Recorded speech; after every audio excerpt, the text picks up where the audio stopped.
Greetings LEGO fans and welcome to Retro LEGO, where we revisit beloved LEGO themes from the past.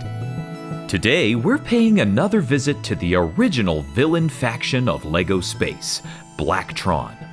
The undoubtedly iconic stature and instantly recognizable aesthetic of this sub-theme cannot be overstated, and has led to the LEGO Group creating several modern remakes over the past several years. These new sets pay direct homage to three of the most beloved original Blacktron sets, and offer new elements and play features that push the envelope while keeping the spirit of the original Blacktron alive. For my initial Blacktron ranking, an immensely generous channel member, Sleginger, allowed me to borrow all of his original Blacktron sets, a collection that would have cost me nearly $1,000 to amass on my own. In contrast, I was able to get my hands on the two modern remake sets for just under $100. This led me to the inevitable question: is modern Blacktron a good substitute for the original? Or heck, is it better? So pop on your fancy new back-printed torso and let's dive into LEGO's 21st century take on Blacktron. The first set to get the modern remake treatment was set number 6894, the Invader, also known as the Blacktron Cruiser in other parts of the world. This is actually the name that stuck when 2023 saw the release of set number 40580, which was a gift with purchase set you could receive if you reached a spending threshold of $190 at the LEGO store. I was at the tail end of my dark age when this was first available, so I missed out. But I recently got a sealed copy from a local seller for just $30, which was not too shabby. The first thing I have to comment on is the box art, which very faithfully reproduces the look and feel of the original, pretty much one-to-one. Details like this go a long way in convincing skeptical fans that this is going to be a faithful interpretation of a classic set. In my Blacktron ranking video, you'll note that while I enjoy the modularity and play features of the original Invader, it isn't really my favorite design. I've got to admit, however, that the sleek update to this set looks pretty sweet, with a much more seamless, streamlined feel.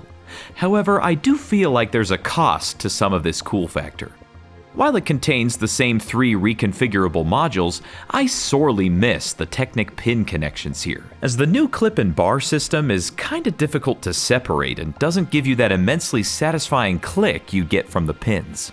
Additionally, some of the part substitutions making up for retired elements don't really do it for me, particularly the trapezoidal wings in the back, which swap the original trans red elements for black versions topped with trans red plates.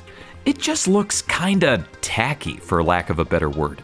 Similarly, the lid to the cargo area in the original version opened with a singular motion and felt solid, while the three-part opening mechanism in the remake feels a bit flimsy. This, combined with the fact that every seemingly printed element on the vehicle is actually a sticker, including even the computer console in the cockpit, kinda offsets the overall design improvements. What absolutely doesn't fall flat are the minifigures. The classic Blacktron astronaut returns here with identical printing on the front of his torso, while adding a tasteful additional pattern on his back.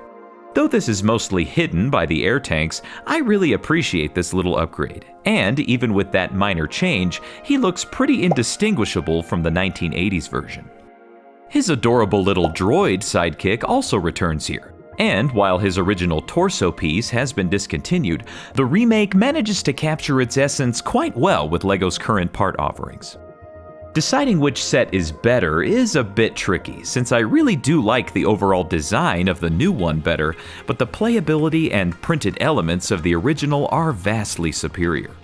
Ultimately, I think swapping out the rear wings for trans red, restoring the Technic pin system, and replacing the stickers with as many printed elements as possible would elevate the remake over the original. But in its current out-of-the-box state, the original still takes the cake for me.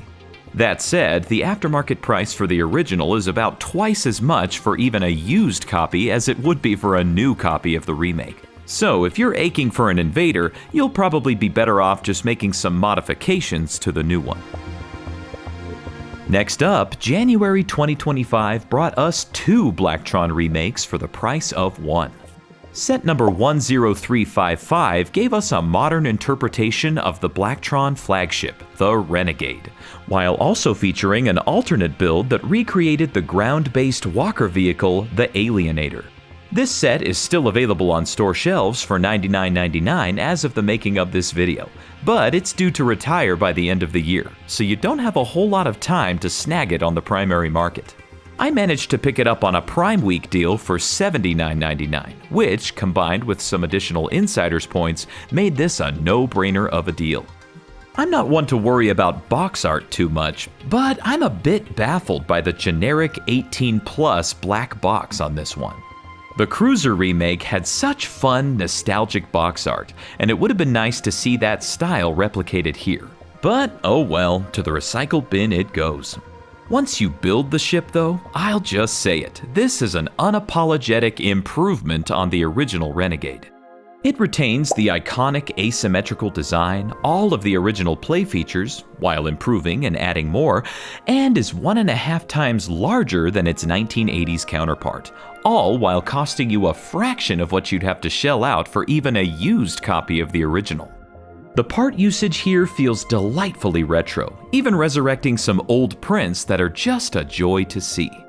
My favorite new addition is the dropship feature, which takes a cue from the Saucer Centurion from Spyrius and allows you to easily drop and pick up a ground vehicle from the center of the spacecraft.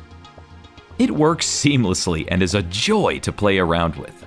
The ground vehicle itself is a drastic upgrade from the original, almost looking like a mini Batrax, which, if you know how I feel about that set, is a huge compliment. The small scooter ships mounted on the side are infinitely easier to deploy and dock, and even form their own Blacktron logos. Pretty creative stuff. All the modularity you're familiar with on the original can be found here, though once again the clip and bar system really pales in comparison to the Technic pins. Adding insult to injury, they aren't even compatible with the clip and bar system on the 2023 Cruiser, which gets a big womp womp from me. That said, the expansion of the cockpit is super welcome, comfortably fitting 2 astronauts instead of 1. Speaking of astronauts, we're given 3 here, along with another robot to join the swashbuckling crew. Lovingly brick-built in a perfectly throwback manner, this type of simplicity in a 2025 release just warms my heart. Now onto the alternate build.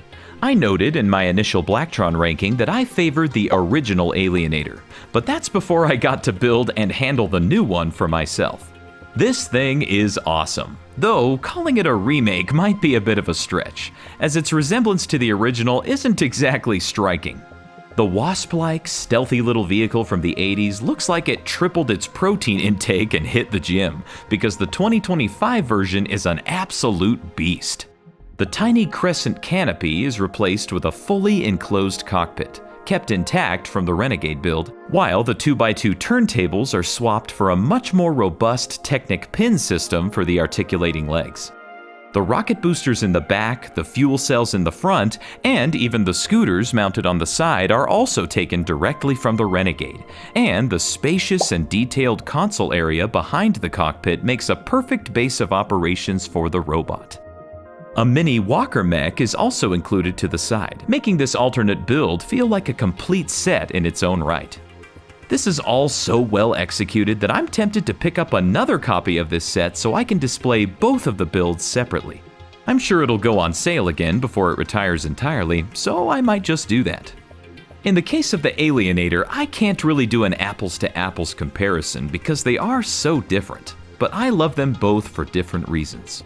The predatory, eerie feeling of the original will always make me happy, while this new interpretation brings a powerful, brute force energy that's hard not to love. At the end of the day, all of these sets, new and old, feel like authentic Blacktron to me. There are, of course, things I like more or less about each version of these sets, but I think 2020's Blacktron understands what made the 1980s sets so great, and in that way, I see these new additions as simply a continuation of the sub-theme. Unfortunately, it doesn't look like the sales of the new Renegade set have quite justified further sets from a business standpoint, but I'm so glad that we at least got these two sets that can make Blacktron accessible to people like me who missed out on its first time around. Now, if only we could get a remake of the Message Intercept base. A man can dream, can't he? But as always, what do you think of these new Blacktron sets? Are they better, worse, or a little bit of both? Let me know in the comments below. If you enjoyed this video, go ahead and watch my other LEGO Space videos by clicking on the playlist on your screen. Thank you so much to the Brick Guild for supporting this channel. If you'd like to become a member, click the link in the description for more info. And until next time, keep your eyes on the stars.